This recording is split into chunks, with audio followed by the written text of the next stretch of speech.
জুলাই আগস্টের বিপ্লবে এদেশের ধর্মপ্রাণ মুসলমানরা শুধু দুআই করে নাই, জীবনও দিয়েছে, রক্ত দিয়েছে। এমনকি যুবক এবং তরুণদেরকে আল্লাহু আকবার ধ্বনি দিয়ে আলেম ওলামা তুলাবারা জাগিয়ে তুলেছে। আল্লাহর উপর বিশ্বাস ভেঙে ফেলা যাবে না, হিন্দুত্ববাদ এই মাটিতে কায়েম করা যাবে না। এক সাগর রক্তের বিনিময় হলেও এদেশে কালিমার পতাকা উড্ডীনের জন্য চেষ্টা করতে হবে। রাজি আছেন কারা? দুহাত দেখতে চায়। 16 বছর মুরব্বীরা চুপসে গিয়েছিল, জুলুম নির্যাতনে সহ্য করতে না পেরে তারা দেয়ালের মধ্যে পিষ্ট হয়ে গিয়েছিল। নিঃশেষ হয়ে যাওয়ার পথে আমাদের সন্তানেরা মাথা উঁচিয়ে বুক ফুলিয়ে আবু সাইদের মতো লোকেরা এইভাবে হাত উত্তোলন করে বুলেটের সামনে দাঁড়িয়ে বুঝিয়ে দিয়েছে এ জাতি ভীরু এবং কাপুরুষের জাতি নয়, তারা সাহসী জাতি। সাফ কায়েম করতে গেলে পশ্চিমাদের, ব্রিটিশদের তৈরি করা এই সমস্ত আইনগুলোকে তছনছ করে ভেঙে কোরআন দিয়ে আইন তৈরি করতে হবে। মনে রাখবেন, বিগত বছরগুলোতে আমরা স্বাধীনভাবে ওয়াজ মাহফিলে কথা বলতে পারিনি। আমরা কথা বললে আমাদেরকে তকমা দিয়েছে মৌলবাদ, তকমা দিয়েছে জঙ্গিবাদ।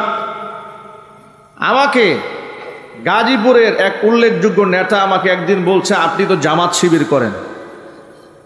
আমি বললাম, এই এত বড় তথ্য আপনাকে কে দিয়েছে? বলে, একেবারে হাই কমিশন থেকে আমাদের দলের সবাই জানে আপনি জামাত করেন। হাই কমিশনে এই কথা বলেছে। আমি বললাম, হাই কমিশন থেকে শুরু করে আপনাদের তৃণমূল পর্যন্ত নেতা কর্মী যা আছেন সব মিথ্যাবাদী। কথা বলেন, সব মিথ্যাবাদী। ওরা মিথ্যার উপর রাজত্ব করেছে, কথা বলতে হবে, ঠিক কিনা? ওরা মানুষদেরকে ছোট করার জন্য, খাটো করার জন্য, যাকে যে কথা বলে ঘায়েল করে সামাজিকভাবে দুর্বল করা যায় ওরা সেটাই করেছে। স্বার্থে লেগেছে জঙ্গি, স্বার্থে লেগেছে রাজাকার, স্বার্থে লেগেছে আল বদর, আল শামস। পাকিস্তানের পেটারটা পাকিস্তানের দালাল বলেছে, কিন্তু ইতিহাস প্রমাণ করেছে যাদেরকে পাকিস্তানের ধূসর বলেছে তারা কেউ পাকিস্তানে আশ্রয় গ্রহণ করেনি। কিন্তু যারা আমাদেরকে পাকিস্তানের দালাল বলেছে, পাকিস্তানের পেটারটা বলেছে, ওরা হিন্দুস্তানের কাফের বেঈমানদের দালাল। এটা প্রমাণিত হয়েছে জাতির সামনে। কথা বলেন, ঠিক কিনা বলেন? ওরা আলেমদেরকে স্বাধীনভাবে কথা বলতে দেয়নি। আল্লাহ তাআলা আমাদের সুযোগ করে দিয়েছেন, কোরআন সুন্নাহর কথাগুলো আমরা বলিষ্ঠ কণ্ঠে বলতে চাই। এই সমাজে যদি আল্লাহর কোরআন সঠিকভাবে বলা যেত, এ দেশের চিত্র আরো অনেক ভালো হয়ে যেত। এই সমাজের মধ্যে এত চুরি, এত ডাকাতি, এত চিন্তা, এত রাহাজানি, এত খুন খারাপি হতো না যদি এই দেশের ওলামারা স্বাধীনভাবে দিনের কাজ করতে পারতেন। হাতে পায়ে শিকল লাগিয়ে দেওয়া হতো, বয়ানে স্টেজে ওঠার আগে কানে কানে এসে বলতো, হুজুর দিনকাল ভালো না, এটা বললেন না। এরপরে 14টা শর্ত দিয়ে মাহফিলের পারমিশন দেওয়া হতো। এই গাজীপুরে, এই টঙ্গীতেও আমার অনেকগুলা মাহফিল বন্ধ করে দিয়েছে। গাছাতে বন্ধ করে দিয়েছে, জয়দেবপুরে বন্ধ করে দিয়েছে, কোনাবাড়িতে বন্ধ করেছে, কাশিমপুরে বন্ধ করেছে। কেন? আমাদেরকে ব্লক করলে ওদের ফায়দা কি? আপনারা বলেন, কি ফায়দা? ফায়দা আছে। ফায়দা হচ্ছে ওরা এগুলা করে রাম এবং বামদেরকে দেখায়, তাদেরকে দেখায় যে দেখো আমরা তোমাদের কত অনুগত গোলাম, আমরা তোমাদের কত বড় দাস। দেশের জনপ্রিয় আলেমদেরকে আমরা অপমানিত করি শুধু তোমাদের মতো মুশরিকদেরকে খুশি করার জন্য। কথা একটু জোরে বলতে হবে, ঠিক কিনা বলেন? ওরা ইসলামের শত্রুদেরকে খুশি করার জন্য আলেমদের পায়ে ডান্ডা বেরি পরিয়েছে। ওরা রয়ের মুখে হাসি ফুটাবার জন্য আলেমদের হাতে হাত করা পরিয়েছে। গরুর রশি দিয়া টেনে টেনে আলেমদেরকে আদালতে হাজির করেছে। যারা করেছে ইতিহাসে আস্থা করে নিক্ষিপ্ত হয়েছে। কথা বলতে হবে মুসলমান, ঠিক কিনা বলে? এগুলা করে সম্মান পাওয়া যায় না, জোর করে ভালোবাসা আদায় করা যায় না। কিছু সময়ের জন্য অভিনয় করা যায়। অভিনয় এক জিনিস, বাস্তবতা ভিন্ন জিনিস। দেখেন না, অভিনয় শিল্পীরা, সিনেমার ছবি তারকারা সিনেমার সুন্দর পর্দায় দেখায় প্রেম জীবনে একবারই আসে, মানুষকে ধোঁকা দেয়। অথচ সিনেমা শেষ, ওদের বাস্তব জীবনে তাকান, দেখবেন ওদের জীবনে যে কত হাজার প্রেম আসলো আর গেল, এগুলা কম্পিউটারে গুণে শেষ করা যায় না। কথা বলে না কেন? বাংলাদেশের সবচেয়ে বড় সিনেমার তারকা যাকে বলা হয় শাকিব খান, ওর যে রেজিস্ট্রি কয়টা বউ আছে এটাই তো আমরা এখনো জানি না। যেই কাজটা ও করেছে, ওই কাজটা যদি কোনো আলেম করত তাহলে দেখতেন মিডিয়া পাড়ায় আগুন কেমন লাগতো। এদেশের আলেমদের কাছে বিবাহের কাবিননামা চাওয়া হয় নাই? কথা বলেন। এই দেশের কুলাঙ্গার সাংবাদিকরা আলেমদের কাছে বিবাহের কাবিননামা চায় নাই? কিন্তু ওদের কাছ থেকে কয়দিন কাবিননামা চাওয়া হয়েছে? ওদের বাচ্চা কাচ্চা হয়ে গেছে, বিবাহের খবর নাই। সাংবাদিকরা খুঁজেই পায় না এই বাচ্চার বাপকে। বহুত কষ্ট করে অনুসন্ধানী সাংবাদিকরা খুঁজে পেল ওনার বাবা তো তারকা। জিজ্ঞেস করা হলো, ঘটনা কি স্যার? এটাকে কয় বাচ্চাটা আমারই, তবে ওর মা আমার বউ না। এটা কিন্তু খুব আনকমন কথা।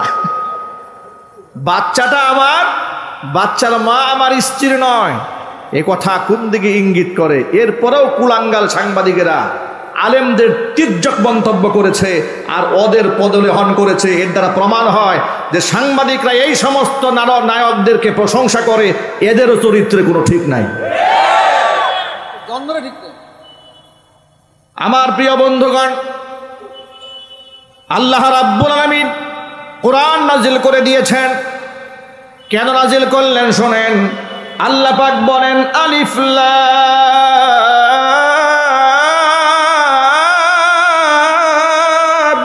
রা,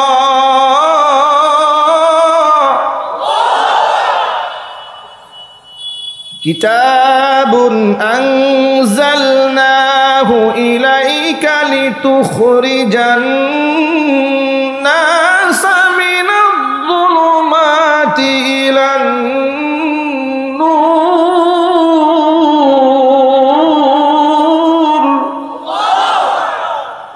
আল্লাহ পাক বলেন, হে নবী, আলিফ লাম রা হুরুফে মুকাত্তাআত, এর অর্থ আল্লাহ পাকই ভালো জানেন, পৃথিবীতে কেউ এই সমস্ত হরফের অর্থ জানেন না।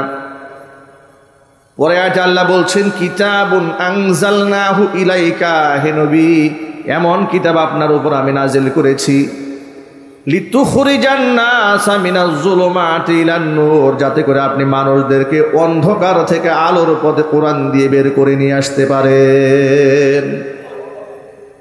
কোরআন দিয়ে আল্লাহর নবী কেমন আলোকিত সমাজ বানালেন লক্ষ্য করেন। এমন সমাজ তিনি বানাতে সক্ষম হলেন, মানুষদেরকে আর পুলিশ দিয়ে পাহারা দেওয়ার প্রয়োজন হয়নি, পেছনে গোয়েন্দা লাগাবার কোনো প্রয়োজন হয়নি, বরং এক একজন মানুষ, এক একজন ব্যক্তি তার নিজেই নিজের পাহারাদার হয়ে গিয়েছে। সুবহানাল্লাহ বলেন। কারণ তারা কোরআন বিশ্বাস করেছে মন থেকে। আল্লাহ রাব্বুল আলামিন কোরআন মাজিদের মধ্যে বলে দিয়েছেন, মা ইয়ালফিজু মিন কাউলিন ইল্লা লাদাইহি রাকিবুন আতীদ। মানুষ এমন কোনো কথা উচ্চারণ করে না মুখ থেকে যা সংরক্ষণকারী ফেরেশতা রেকর্ড না করে। এর মানে মানুষের প্রতিটা কথা, প্রতিটা কাজ রেকর্ড হয়ে যায়। কিয়ামতের ময়দানে মানুষ যখন নিজের অপকর্ম অস্বীকার করবে, আল্লাহর সামনে দাঁড়িয়ে কিয়ামতের দিন মানুষ মিথ্যা কথা বলবে রবের সামনে দাঁড়িয়ে, তখন তার জবানটা আল্লাহ বন্ধ করে দিবেন। আল্লাহ পাক হাতকে অর্ডার করবেন, হাত কথা বল। পাকে অর্ডার করবে, পা তুই কথা বল। আপনারা বলেন, আমি আপনি যত অন্ধকার রজনীতে, যত আধারে গিয়ে মানুষের আড়ালে গিয়ে অপকর্ম করি না কেন, আমার বন্ধু বান্ধব আত্মীয় স্বজন বিচ্ছিন্ন হয়ে গেলেও আমার হাত, আমার পা আমার থেকে বিচ্ছিন্ন হয়ে যায়। আমার চামড়া দেহ থেকে বিচ্ছিন্ন হয়ে যায় না। কিয়ামতের দিন আল্লাহ রাব্বুল আলামিন এই হাতকে বলবেন, এই পাকে বলবেন, বান্দার আমল নামার সাক্ষী দে। আল্লাহর ভাষায় শোনাচ্ছি আপনাদেরকে সূরা ইয়াসিন। আলহামদুলিল্লাহ সবারই মুখস্থ আছে, বেশিরভাগ মানুষের। সূরা ইয়াসিনের মধ্যে আল্লাহ বলেছেন, আল-ইয়াউমা নাখতিমু আলা আফওয়াহিহিম ওয়া তুকাল্লিমুনা আইদিহিম ওয়া তাশহাদু আরজুলুহুম বিমা কানু ইয়াকসিবুন। আল-ইয়াউমা আজকের এই দিনে নাখতিমু আলা আফওয়াহিহিম, আমি মোহর লাগিয়ে দেব তাদের মুখের মধ্যে, তারা কথা বলতে পারবে না। ওয়া তাশহাদু আরজুলুহুম, তাদের পা সাক্ষী দেবে। তুকাল্লিমুনা আইদিহিম, তাদের হাত আমি আল্লাহর সাথে কথা বলবে। আপনারা বলেন তো, আল্লাহ যদি হাতকে হুকুম দান করেন, হাতের কথা বলার যোগ্যতা আছে না নাই? শুধু কি হাত আর পা কথা বলবে? এই যে মানুষের গায়ের চামড়া, নিজের গায়ের চামড়া নিজের বিরুদ্ধে সাক্ষী হয়ে দাঁড়াবে। সূরা হামিদ আস-সাজদা 24 নম্বর পারাতে আছে, ওয়াকালু লিজুলুদিহিম লিমা শাহিদতুম আলাইনা। মানুষ নিজের চামড়াকে বলবে, রে চামড়া, লিমা শাহিদতুম আলাইনা, কেন তুমি আজকে আমার বিরুদ্ধে সাক্ষী দাও? শীতের দিনে তোমার স্কিনটা যেন ফেটে না যায়, দামি দামি লোশন মেখেছি, স্কিন কেয়ার ডাক্তার দেখিয়েছি, শরীরের এবং ত্বকের যত্ন নিয়েছি, এত আদর সোহাগ করে যে চামড়াকে আমি হেফাজত করলাম, ওই চামড়া কিয়ামতের দিন আল্লাহর দরবারে ব্যক্তির বিরুদ্ধে সাক্ষী হবে। তখন এই চামড়া কি বলবে শোনেন, ক্বালু আনতাকানাল্লাহুল্লাযী আনতাকা কুল্লা শাই। ওই মহান রব আজকে আমাদের জবান খুলে দিয়েছেন, যে মহান রব সকল প্রাণীকে জবানে শক্তি দিয়েছিলেন। চিল্লায় এখন আল্লাহু আকবার। আরো জোরে বলুন না আল্লাহু আকবার। এই আয়াতের প্রতি ঈমান আমাদের আছে না নাই? আমার আমল নামাজে রেকর্ড হয়, এর প্রতি বিশ্বাস আছে না নাই?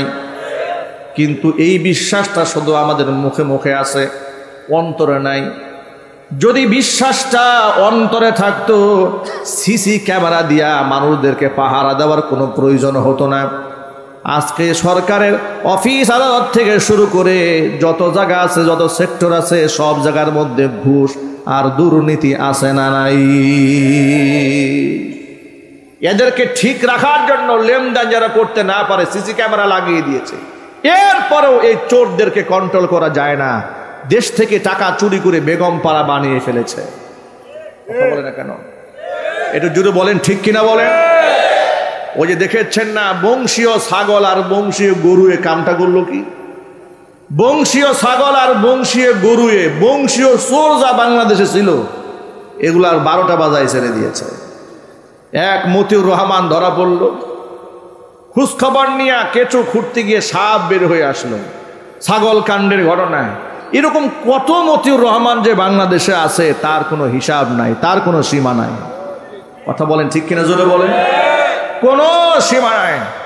অথচ মাইকের সামনে আসলে তারাই হতেন আমার সোনার বাংলা গান গেয়ে দেশপ্রেমিক, আর আলেমরা ছিল দেশদ্রোহী।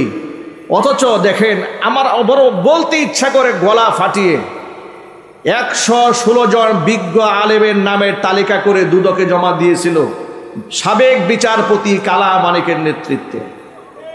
ঠিক না ভাই? এ কথা কি সত্য না মিথ্যা? কেন?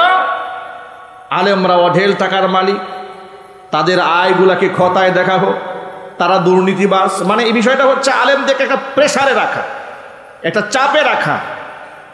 আচ্ছা, একটা আলেমকে বাংলাদেশে কত পার্সেন্ট আলেম আপনার উচ্চ পর্যায়ে ধনী হয়েছে? এটা পার্সেন্টেজে গুণা সম্ভব? হাজারে লাখে দুই একটা আলেম থাকতে পারে, তার ব্যক্তিগত যোগ্যতার কারণে, ব্যবসায়িক সাপোর্টের কারণে হয়তো বড় পর্যায়ে গেছে। কিন্তু বড় কোনো আলেম কি রাষ্ট্রের গুরু কোনো দায়িত্ব পালন করেছে? তো করেই তো নাই। তা খতায় দেখবেন কি? দুই একজনকে খতায় দেখলো পায়ে যাওয়া পাঞ্জাবি ছাড়া এই লোকের কিছুই নেই। সুবহানাল্লাহ বলবেন না? জুনায়েদ বাবনগরী রহমাতুল্লাহি আলাইহি মারা গেছেন। আমার কাছে পত্রিকার কাটিংগুলো এখনো আছে।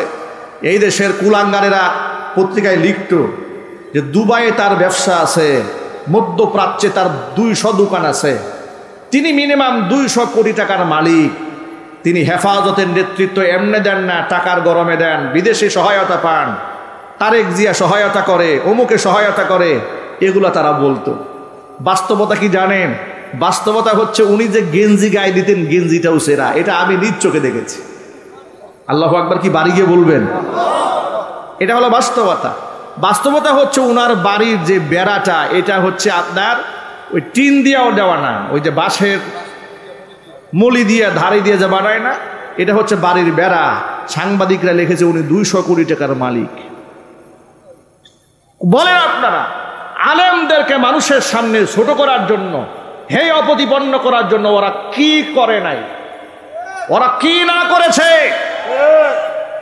আমাকে আপনাদের পার্শ্ববর্তী এলাকা লক্ষ্মীপুরা, জয়দেবপুরে কারাগারের পেছন থেকে এরকম মাহফিল স্টেজ থেকে স্লিপ দিয়ে নামিয়েছে।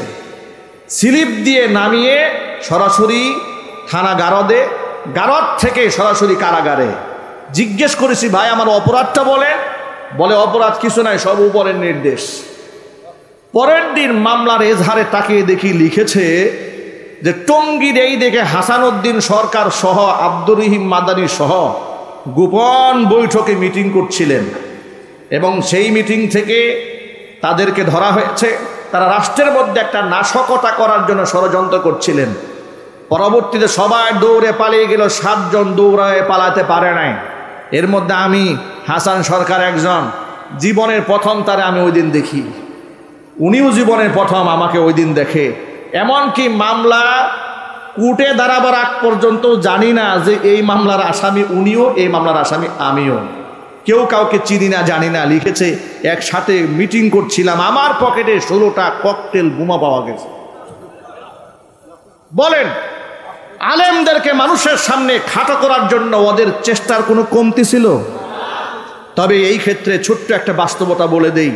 সাবেক মেয়র জাহাঙ্গীর আলম, তিনি রাজনৈতিক দৃষ্টিভঙ্গি থেকে আপনাদের কাছে অনেকের কাছে বিতর্কের পাত্র হতে পারেন, কিন্তু ঠিক ওই সময় একজন আলেম হিসেবে আমাকে উনি যে রেসপেক্টটা করেছেন, যে সম্মানটা দিয়েছিলেন, ইনি দলের বিরুদ্ধে দাঁড়িয়ে বলেছেন না কোনো হুজুর এই কাজ করে নাই, এটা ওনার নামে ফাঁসানো হয়েছে।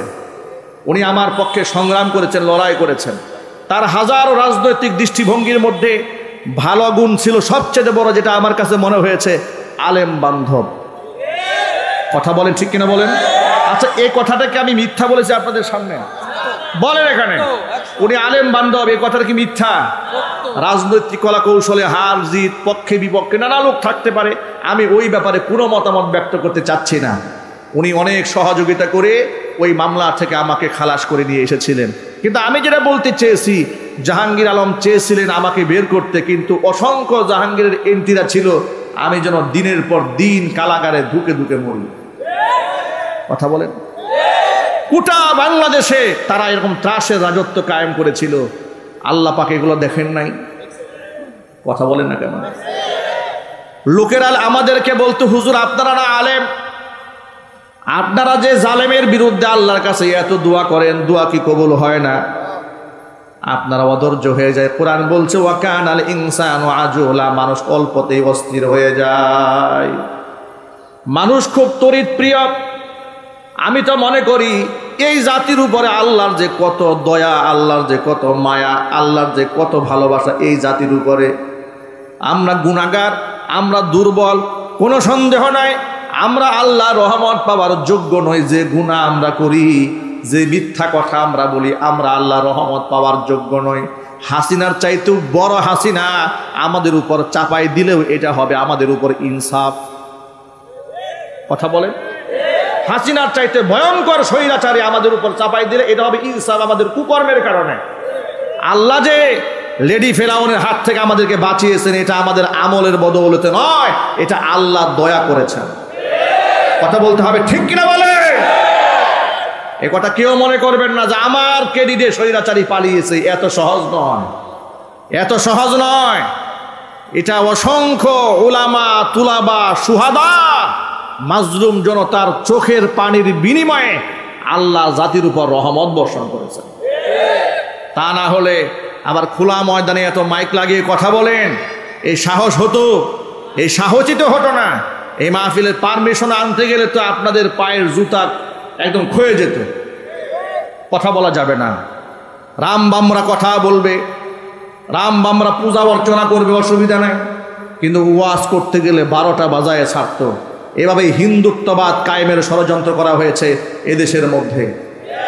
আপনারা মনে রাখবেন, জুলাই আগস্টের বিপ্লবে এদেশের ধর্মপ্রাণ মুসলমানরা শুধু দুয়াই করে নাই, জীবনও দিয়েছে, রক্ত দিয়েছে, এমনকি যুবক এবং তরুণদেরকে আল্লাহু আকবার ধ্বনি দিয়ে আলেম ওলামা তুলাবারা জাগিয়ে তুলেছে। আল্লাহর উপর বিশ্বাস ভেঙে ফেলা যাবে না, হিন্দুত্ববাদ এই মাটিতে কায়েম করা যাবে না।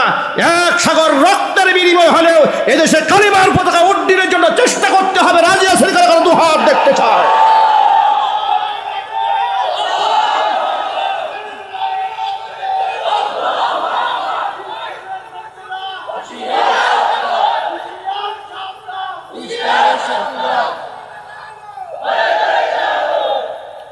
আমার প্রিয় বন্ধুগণ,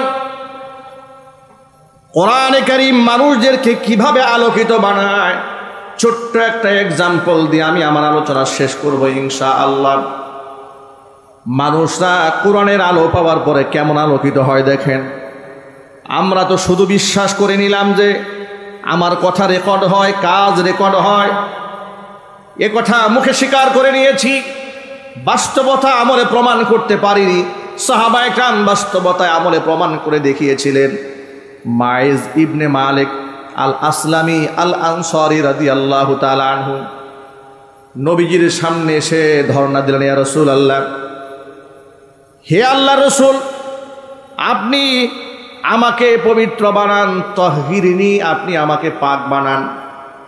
আমি গুনাহ করে নিজেকে নাপাক বানিয়ে ফেলেছি।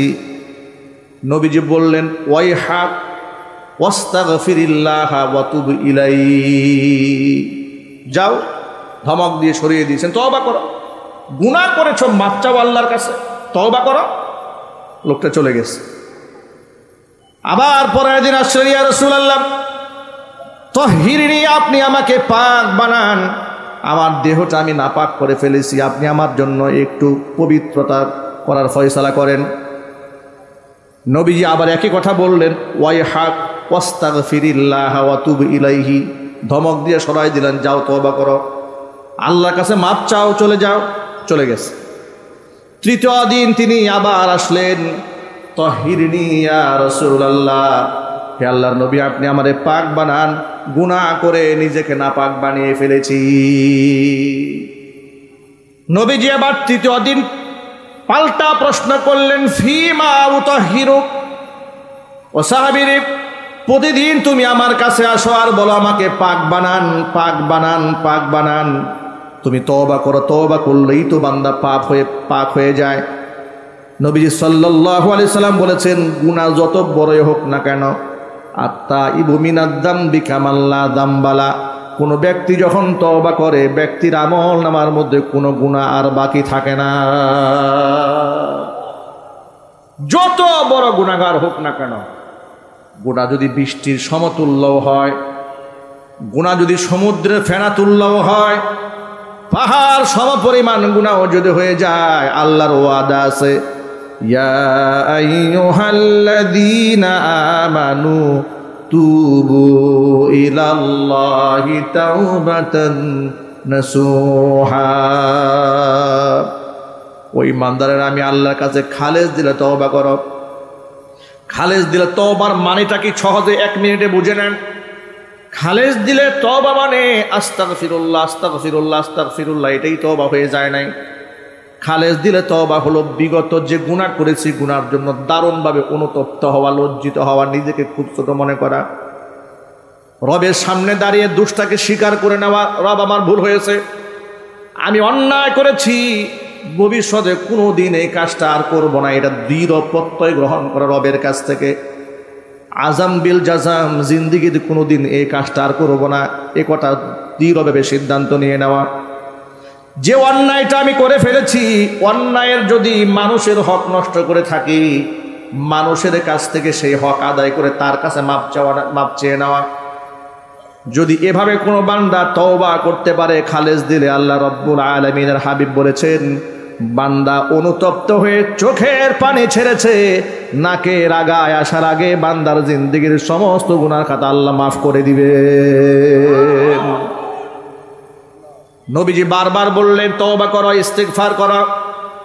সাহাবী 3 দিন আসলেন, রাসূল এবার জিজ্ঞেস করলেন ফিমা উতাহিরুকা, ও সাহাবীর এমন কোন গুনাহ করেছো যে গুনার কারণে তুমি বারবার আমার কাছে আসতেছো, একটু বলো, খুলে বলো। সাহাবী তখন মুখ খুলে বলে ফেললেন মিনাজ জিনা ইয়া রাসূলুল্লাহ, হে আল্লাহর রাসূল আমি তো ব্যভিচার করে ফেলেছি, আমি ব্যভিচার করে ফেলেছি। ব্যভিচারের শাস্তির বিধান কোরআন মাজিদে আছে।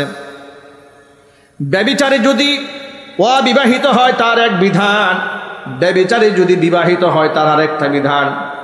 ব্যভিচারে যদি অবিবাহিত হয় তার বিধান হচ্ছে আয-যানিয়াতু ওয়াজ-যানি ফাজলিদু কুল্লা ওয়াহিদিন মিনহুমা মিআতা জালদা ওয়ালা তা'খুযুকুম বিহিমা রা'ফাতুন ফি দীনিল্লাহি ইন কুনতুম তু'মিনুনা বিল্লাহি ওয়াল ইয়াউমিল আখির ওয়ালইয়াশহাদ আযাবাহুমা তা'iফাতুম মিনাল মুমিনিন। আল্লাহ পাকের বিধানের মধ্যে কি জুলুম আছে নাকি? কথা বলেন। মাইকেরও আওয়াজ নাই, আপনাদেরও আওয়াজ নাই। আমি কোন বিপদে আছি দেখেন। মানে এখানে ওয়াজ করতে আসায় আমার একটা বিপদ হয়ে গেছে। মাইকেরও আওয়াজ নাই, আপনাদেরও আওয়াজ নাই। এই লোকের আমি বুঝাই তো আর মানুষ বাড়াইতে পারবো না।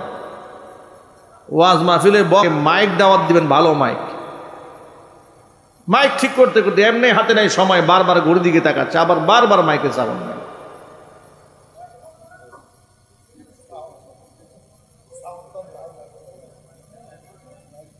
ভিতরে মাল না থাকলে দিবে কি?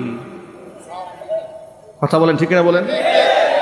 পকেটে টাকা থাকলে না দান করা যায়, যার পকেট ফাঁকা ওরা যদি সারাদিন ওয়াজ করেন ভাই দান করলে সওয়াব হবে, ও বুঝবে কিছু? ভাইরা আমার, এখন সাউন্ড দিয়েছে দেখছেন, চরিত্র কত খারাপ এগুলা। এখন সাউন্ড দিলেন কেন? এখন সাউন্ড আসলো কেন? এটা জবাব দিতে হবে আগে।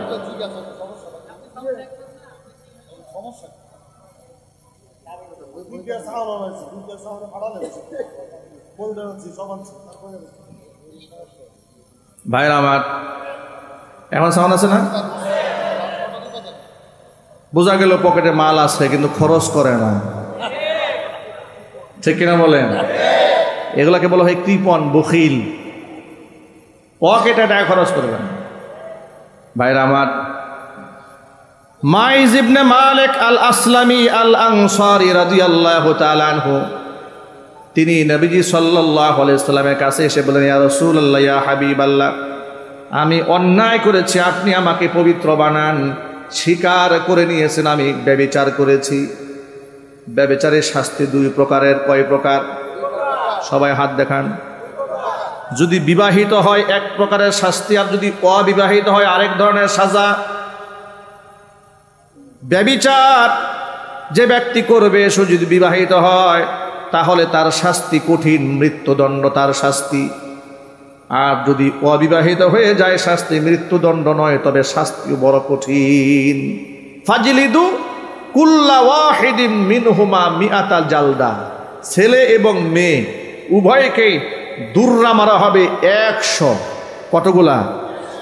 100টা পিটানি যদি একসাথে মারা হয়, অনেকে বাঁচলে বাঁচতেও পারে, মরলে মরতেও পারে, ঠিক না? জিনা ব্যভিচার শাস্তি ইসলামে বড় কঠিন। ইসলামে অশ্লীলতার কোনো স্থান নাই, এই জন্য জিনাকে বড় কঠিন করা হয়েছে। বিবাহ একেবারে সহজ করে দেওয়া হয়েছে।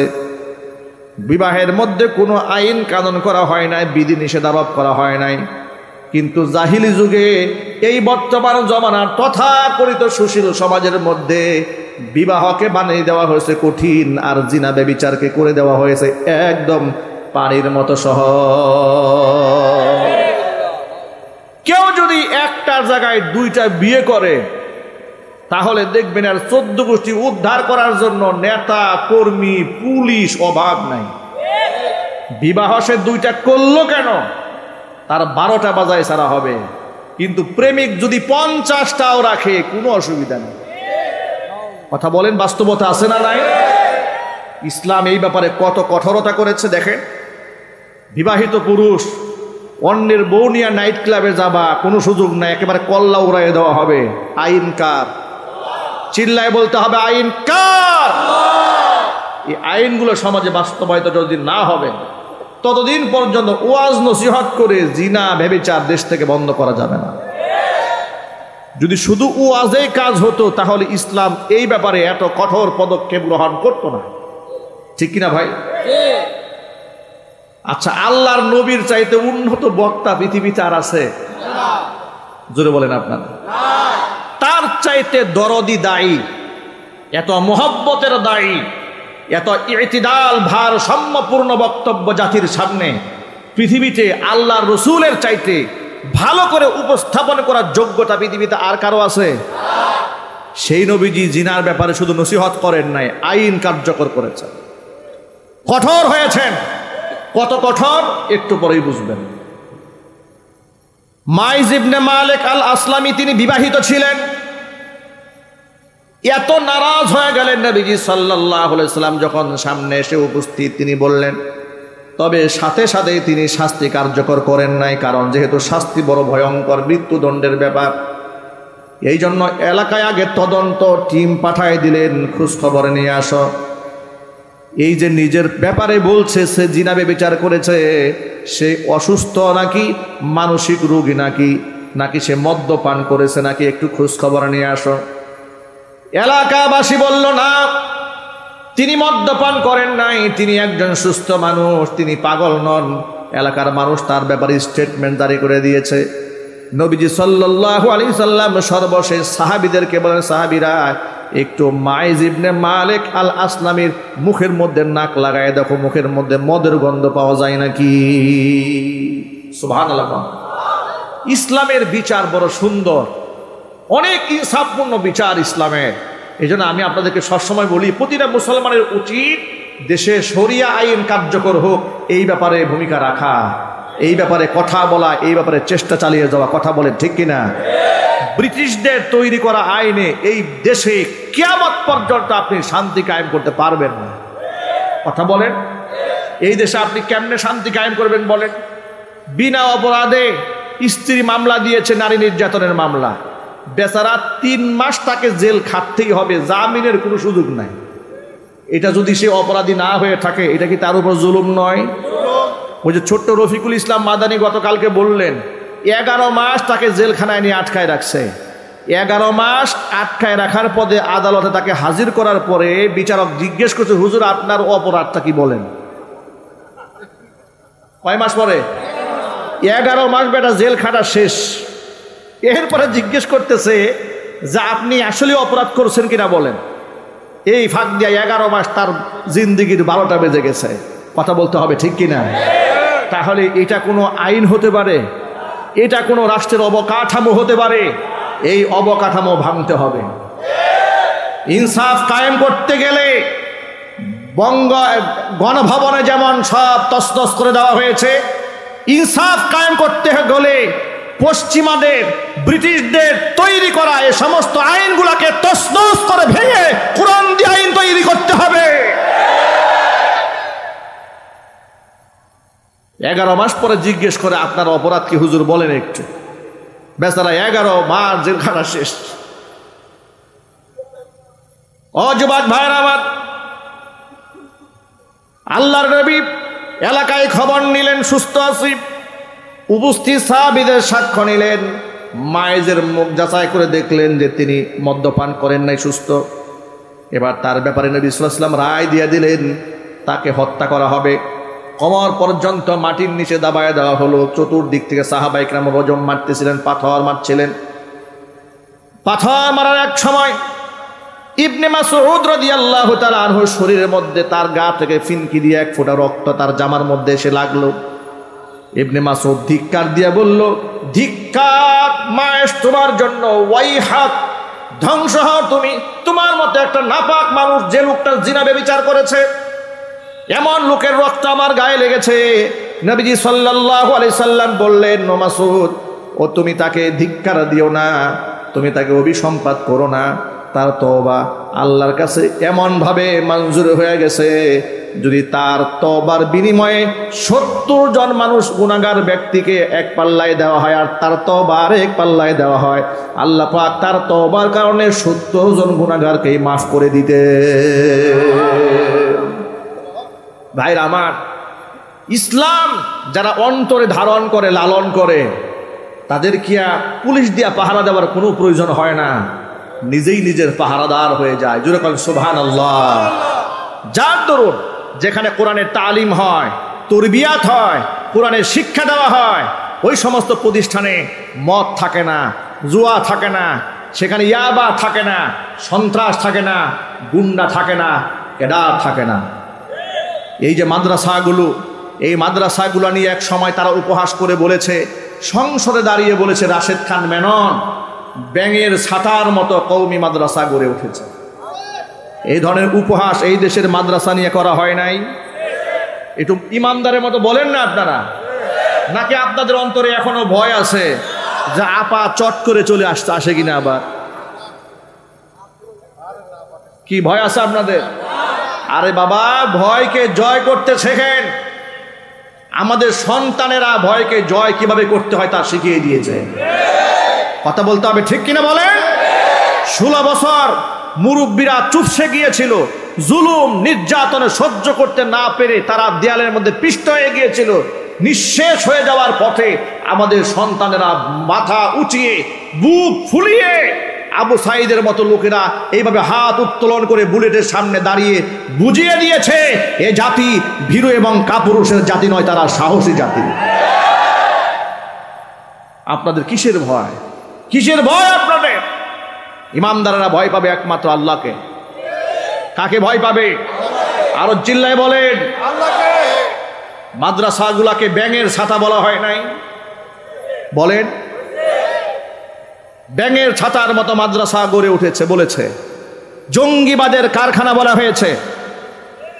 মহিলা মাদ্রাসাগুলোর মধ্যে মেয়েরা হাত মোজা, পা মোজা পরে যায়, সহ্য করতে পারে না ওরা বলেছে যে কি যে হয় ভিতরে আল্লাহই জানে। আমাদের মাদ্রাসাগুলোতে যে কি যে হয় এটা আল্লাহ তো ভালো জানে, কিন্তু তোমাদের কারখানার মধ্যে কি হয় এটা শুধু আল্লাহ জানে না, আল্লাহ জানে, সাথে সাথে বান্দাও জানে। ঠিক কিনা বলেন? তোমাদের কারখানার মধ্যে যে জিনা ব্যভিচারের সেঞ্চুরি হয় এটা এই দেশের মানুষ জানে। তোমরা যে এক একটা হলের মধ্যে টর্চার সেল বানিয়ে রেখে, রামদা রেখে মানুষদেরকে কুপিয়ে হত্যা করেছ, এই দেশের বান্দারা তা জানে। জানে না? এই মাদ্রাসাগুলোর অবদান হচ্ছে, যদি এই দেশে মাদ্রাসা না থাকতো তাহলে এই সমাজের মানুষ অসভ্য হয়ে যেত। আজকে যতটুকুন মানুষ সভ্য আছে এটা দ্বীনি তালিম তরবিয়ত থাকার কারণেই আছে। এখনো পর্যন্ত বাবা মা সন্তানের কাছ থেকে যতটুকু শ্রদ্ধা পায় এটা আলেমদের নসিহতের কারণেই পায়। এখনো পর্যন্ত সমাজে বড়রা ছোটদের কাছ থেকে যতটুকু শ্রদ্ধা পায় আলেমদের বয়ানের কারণেই পায়। এটা যদি বন্ধ হয়ে যায় তাহলে আবার একটা অসভ্য কালচার জমিনের মধ্যে শুরু হবে। আমি সকলের প্রতি আহ্বান